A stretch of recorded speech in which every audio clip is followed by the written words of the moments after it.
Hello and welcome to The Discriminating Gamer, the board game review show that says, while your mother-in-law may be an angel, unfortunately mine is still alive. Ladies and gentlemen, today we're going to go ahead and take a look at Frontier Wars from Ryder Games.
In Frontier Wars from Ryder Games, 2 to 4 players attempt to gain the most victory points by dominating this World War II landscape.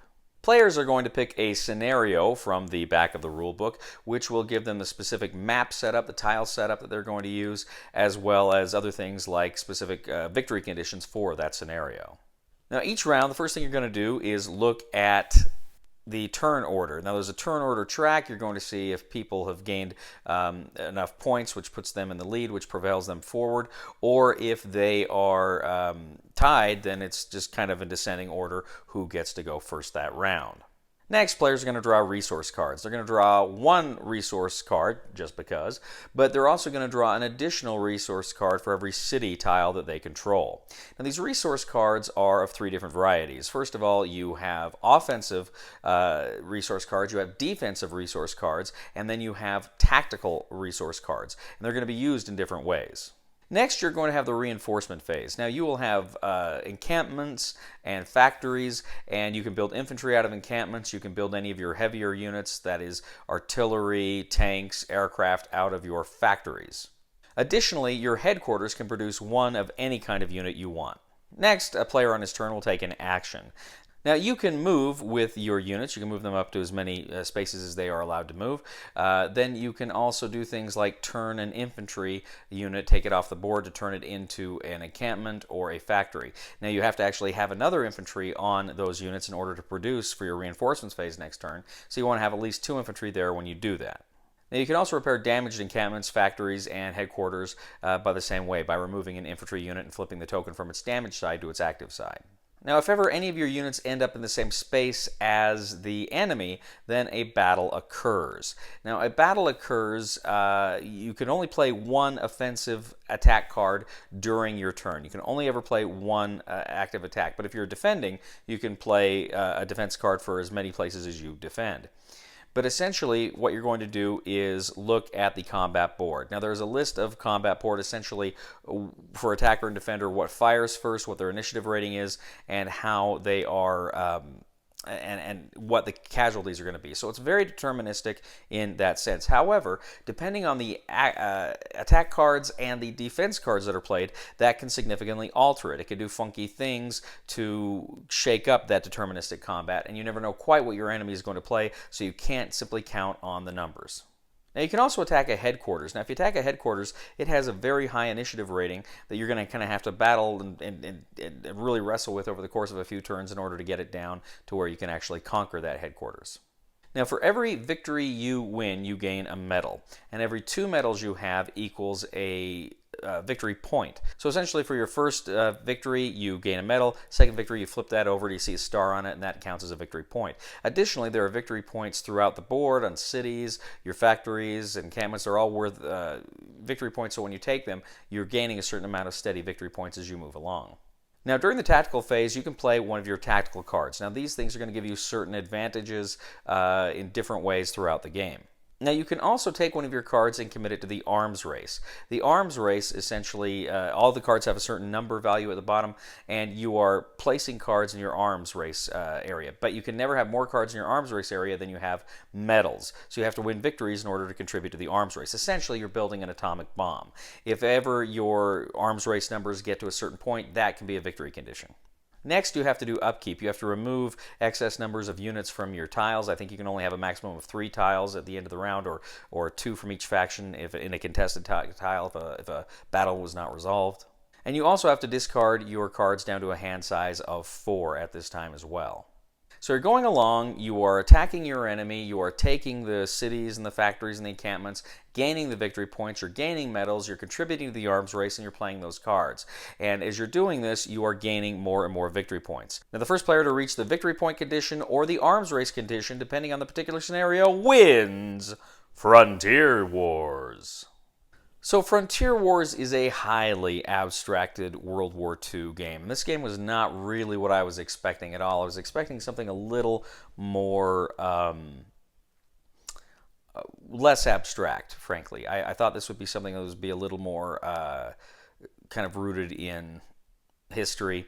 The game is nominally World War II, but the reality is it's Germany, Britain, Russia, and the United States, and it's just kind of a free-for-all. And so imagine World War II where everybody was against everybody and it was all on one continent, right? That's kind of the idea. So the World War II theme it doesn't really come through very strong. It feels much more like an abstract World War II era game, but it could just as easily have been some kind of, made up nations and whatever. So the World War II theme doesn't come through that great. You get a little bit of kind of thematic stuff in the cards, but generally, just know going into it, this is not really a World War II game. It's got the facade of a World War II game, but it's not really a World War II game. It is, as I say, very abstract, and there's a lot of abstractions here, and perhaps the thing that's most abstract, at least on the surface of it, is the combat system. As I say, it's a deterministic combat system, and I am not a fan of deterministic combat. I like die and chance, and so I'm just on the surface of it, I wasn't that impressed. But then those cards come into play, and I got to tell you, this game really revolves around the cards, and those cards give it some real spice and sugar that it needs from being kind of bland. Because when you're playing those battles, and you pull out some defensive card that just really screws somebody over, it's a lot of fun, and you laugh. And like for instance, I was in an attack, or I was being attacked once, and the guy had what appeared to be a numerical superiority, but the way the order of initiative worked, I was able to play a card that let me fire my artillery twice instead of just once, and that allowed me to just decimate his force, and I won the battle. So stuff like that happens and comes up, and there's some other really mean cards in this game. Like there's a poison gas attack where you can essentially kill all the enemy infantry in a space next to you, which can really alter the game. That was really cool. There's minefields you can set up that will automatically destroy one of your units if you enter it first. So there's a real meanness factor in this game that I like a lot, and that's what really kind of attracts me to the game. In a sense, it almost feels like a a card game with kind of a board game component to it in some ways. But it's fun. I actually enjoyed it. It's when I kind of read the rules, I was a little hesitant, but I really enjoyed it. And again, I think it comes down to those cards. The cards, for me, make the game. This is a light war game. I mean, honestly, I don't think this is as far as complexity, I don't think this is anything more complex than like a Memoir 44. So again, don't get this game thinking this is going to be kind of this deep strategic game. It's not. This is really kind of a fun game. It's a mean game, and there's a lot of chance. There's a lot of randomness with those cards, which again is what I like about it. When you realize what the game is and what those cards do, you'll have a lot of fun with it. I did. I enjoyed it. Just know what it is going into it, and I think you will really have fun. So recommendation for the discriminating gamer for Frontier Wars is buy it. Thank you once again for joining us today on The Discriminating Gamer. As always, we ask you to please leave a comment for us on YouTube, on Wargame Geek, on our Facebook page, or on thediscriminatinggamer.com. We ask you to please like us on Facebook, subscribe to us on YouTube, and follow us on Twitter. We are The Discriminating Gamer, and I gotta tell you, ladies and gentlemen, I named my son Beaucoup. It really meant a lot to my French mother-in-law. Please somebody help me on my feet again, and I don't know where I'm going, and I don't know where I've been. Please somebody help me on the solid ground. It's a long time, and I'll be dying. Once a year I wind up in the band. Because of budget cutbacks, the Earth Star Alliance has only given us one escape pod.